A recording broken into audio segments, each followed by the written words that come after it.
So I think that's a big, that is a big, I guess, challenge that a lot of successful women deal with because they are high achieving, they're high earning, you know, they've accomplished a lot of the things on their list, but then they look up and they're lonely. Yes. They don't have that other side. And I believe a part of it is because we were raised to believe, you know, we have to work really hard, at least black women in the black community, we were raised to believe you have to work really hard, be independent, never be in a position for somebody to have to, you know, take care of you, go to school, do the things. Yes, be independent. And because be you independent. don't know, right. And when we, you know, grow up and mature, we realize it's truly interdependence that we should have been taught to aspire to be, because we get to the point where we're so independent that now it becomes hard to become a partner. And so I think that just making it a priority, the same way you make your professional life, your career a priority, your personal life has to be a priority too. If a woman is beautiful, is smart, and is successful, does this make her less attractive? And I only ask this because I've noticed there is like an overwhelming amount of beautiful and smart and successful women who are also by themselves. So I'm just asking my TikTok guys and girls for your perspective. Like, is there a reason why successful, beautiful women are by themselves? Girl, are you successful and single and you wondering why? I might have found your problem.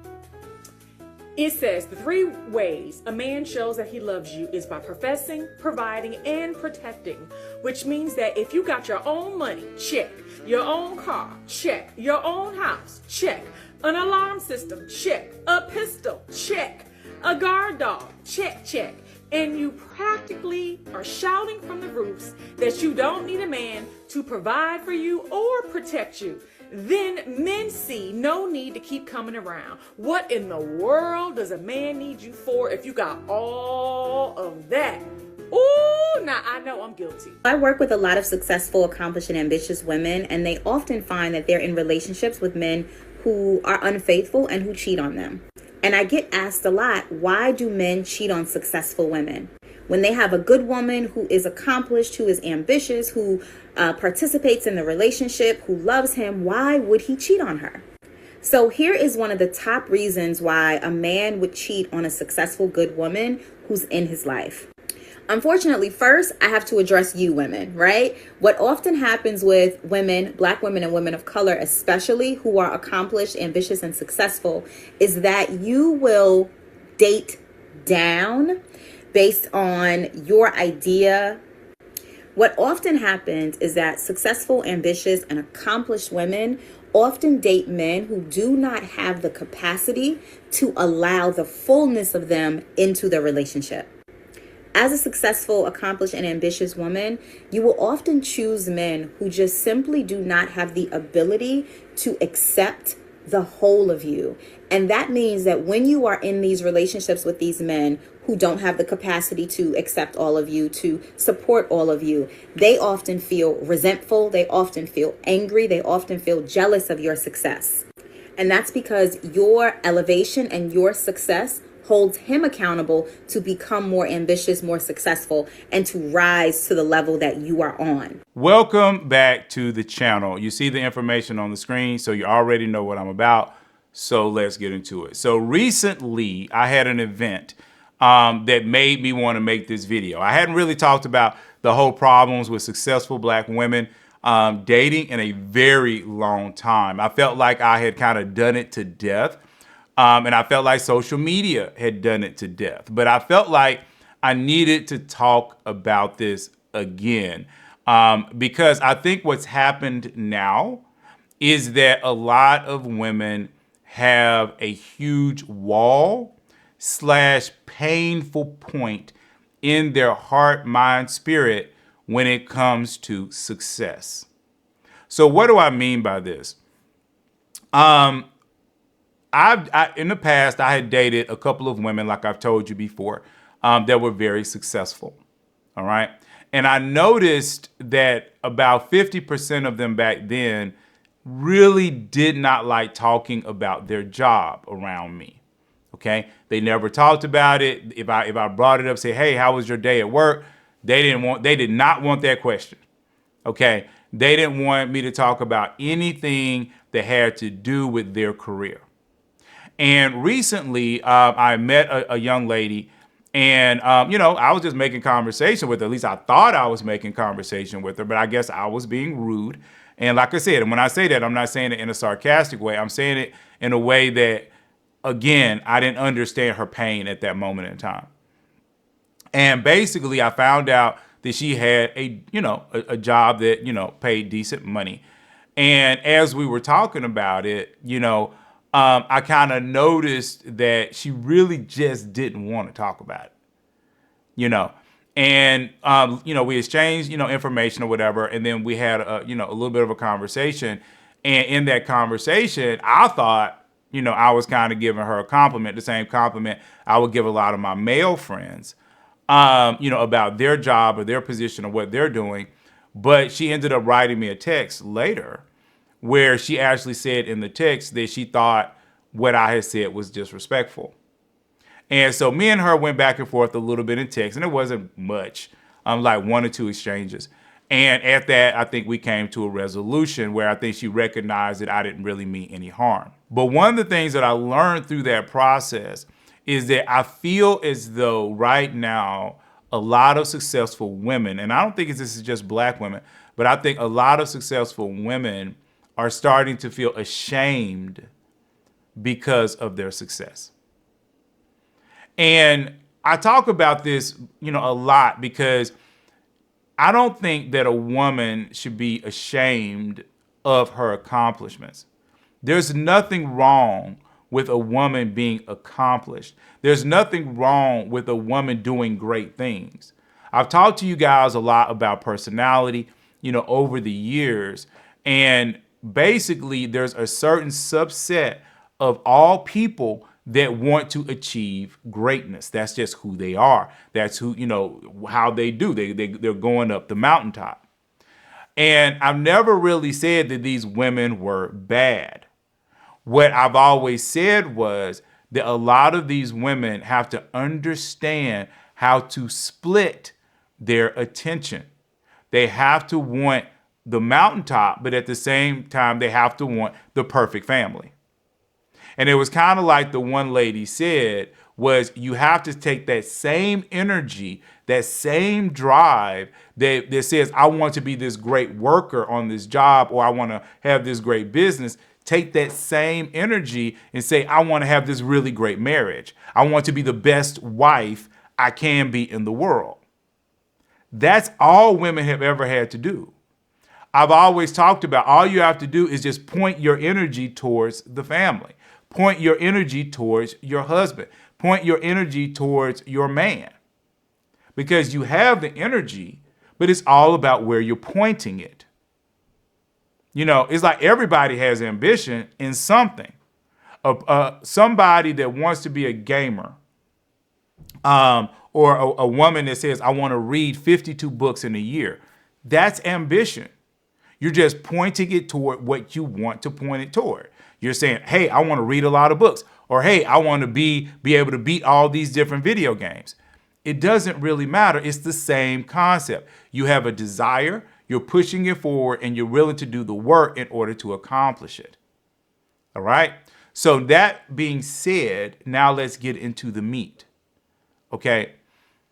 Because of this pain, I do think that a lot of women have to understand that a lot of men do not carry that same pain that you do when it comes to your success.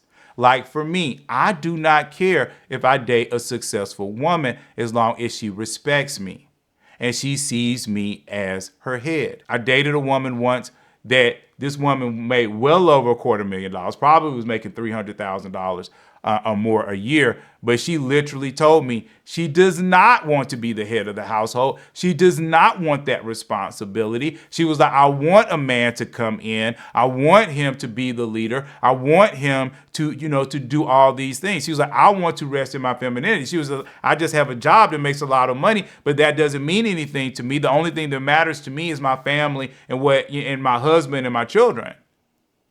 And see, that's the attitude that men are trying to get women to understand. Okay, that's the attitude. The attitude is, yes, I make this money, but this money is not important. beyond doing what money does, which is pay for stuff. Okay? Beyond that, the money's not important. The money doesn't make me a better woman to marry. The money doesn't necessarily make me prettier. The money doesn't necessarily make me kinder. The money doesn't necessarily make me a better mom or a better wife or a better anything. It is the understanding that money is money. And that's all it is. It doesn't add to or take away. It is just simply money.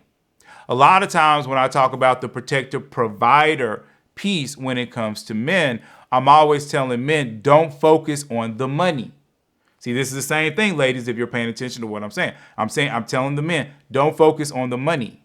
Instead, focus on how you use the money. Okay? Are you a good budgeter? Do you do any investments? Are you smart about sales? One of the best examples that I can tell you is, like I say, a gentleman that, like I say, I'm really good friends with, and he is a custodian, or he was a custodian. I'm not sure what he's doing now because I haven't talked to him in about a year. But he's a custodian, and he budgets his money so well that his life is better than my life. Okay? His life and what he's done and what he's been able to accomplish is higher level than what I was able to accomplish, yet I make more money. And he's a custodian.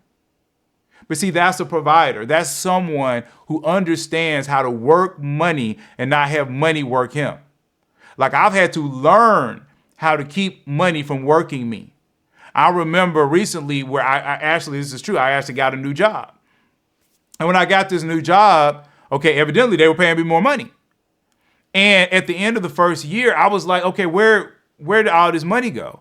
And I had to kind of go through and, through my, all the things that I had purchased. And I recognized that I had made one or two bad purchases where these things that just did not work out. And I actually had to pour more money into that environment just to make it work out. So I ended up losing a couple $1,000s in this really bad situation. So my salary didn't give me, this new salary didn't give me the boost that I thought it would give me because I didn't work this one thing well. So in that situation, my money had worked me. Do you get what I'm saying? See, money in itself is not important. Success in itself is not important. Okay? And see, that is where a lot of women in the past, they haven't quite understood that. They don't quite get that men are not excited about a woman that makes $250,000. We're just not excited about that. But a woman is.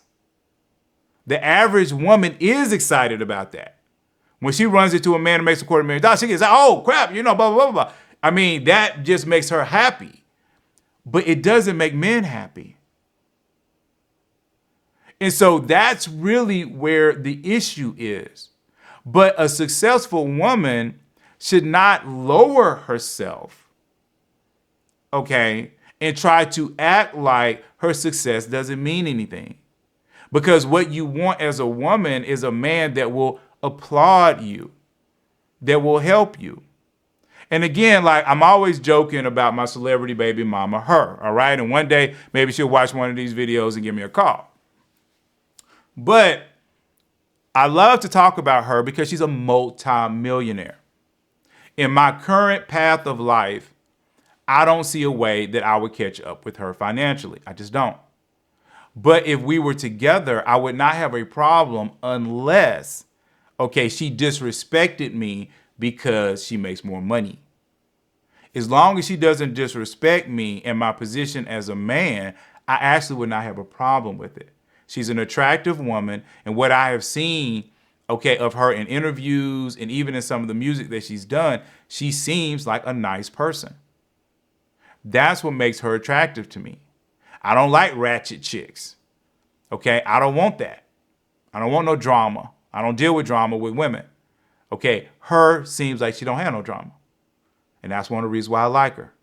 Not only is she pretty, but she don't have no drama, all right? But her money, okay, doesn't define who she is. It's just what she's been able to receive. And let's be real, she can lose it all tomorrow. So if she was humble enough to say, look, I don't care about this money. All I care about is a relationship with you. Then we could rock and roll with that.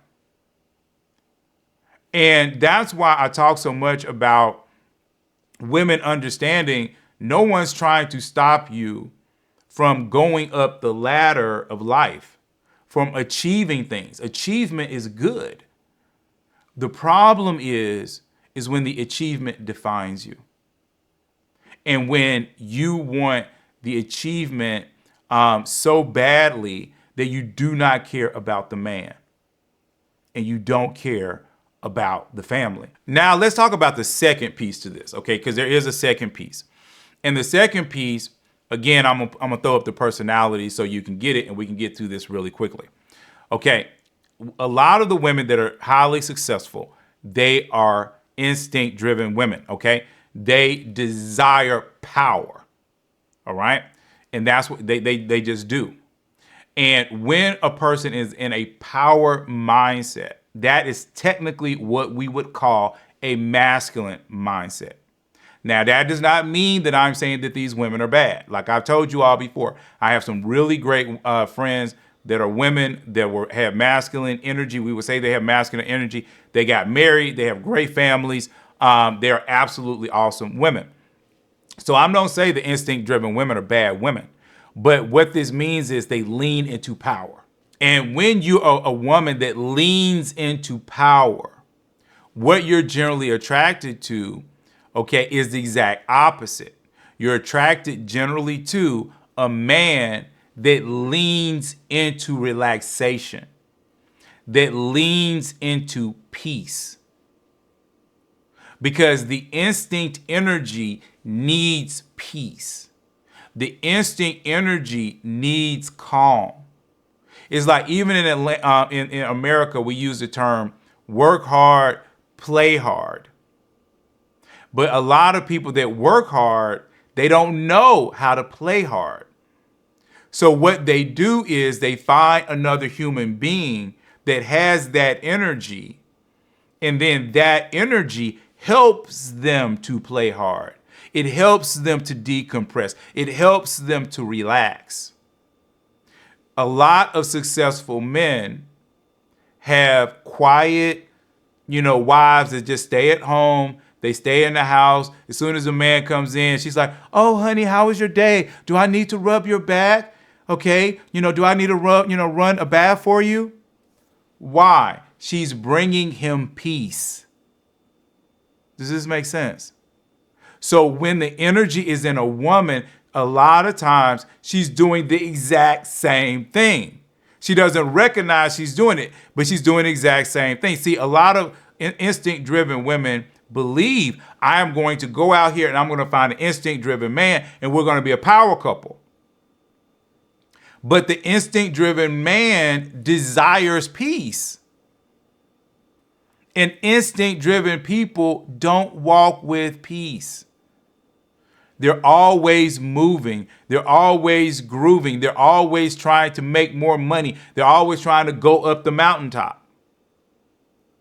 And because of that, okay, this is where the problem comes in. So a lot of instinct-driven women are actually attracted to men who are chilling.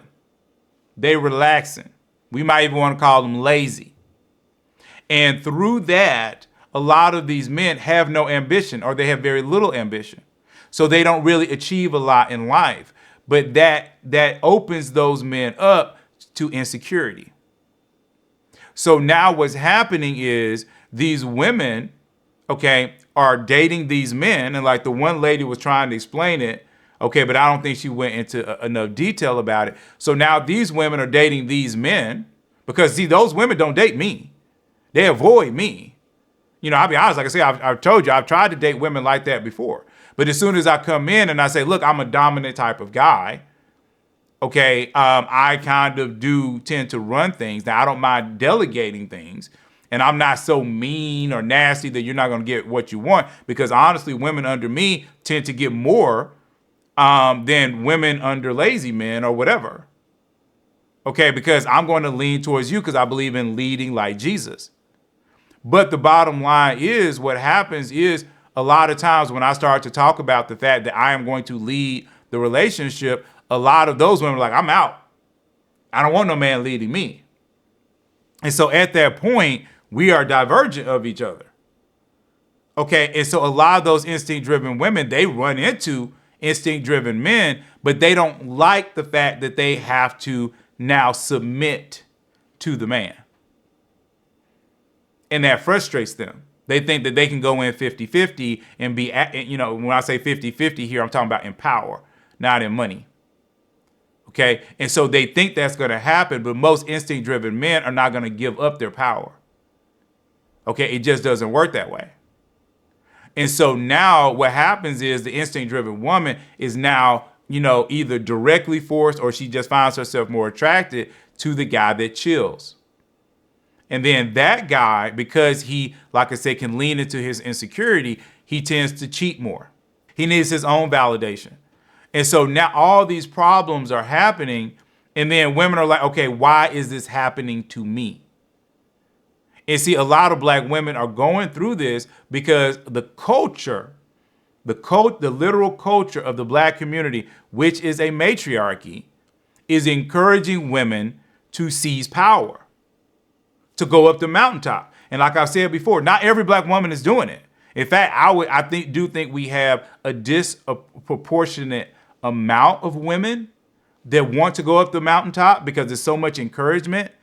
But I find that for a lot of women, if you start to peel the layers back, even women that have their own business, I've literally dated 2 women who had a successful business. But as soon as I started to date them and talk to them, they were like, thank you, please take this. I don't want this job. Even though I work for myself, even though I'm doing well, I don't want this pressure. I'm tired of this pressure. I just want a man to take care of me. So a lot of women that are even encouraged to go up that mountain, they don't even want to be there. And that's another reason why I'm always telling people you have to understand who you are. We used to talk about that so much in Christian Singles Connect because I just don't believe you can go forward unless you know where you are. When you go into anything, an amusement park, okay, a mall, the first thing you do, unless you already know that mall, is you go to the directory. When you're trying to go in your own city to a new restaurant or to a new place that you've never been, the first thing you do is you open maps, like on your map app. And what's the first thing it does? It drops a pin to say, this is where you are. This is the map saying, I see you, and this is where you are. And so then it asks, okay, where do you want to go? And then you see where you want to go, and then it maps, a path.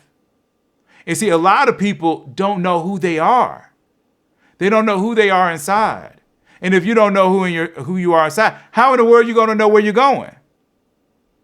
And see, that's another reason why a lot of people fail in relationships is because a lot of women need to sit and think, okay, what does my marriage look like? What does my future marriage look like?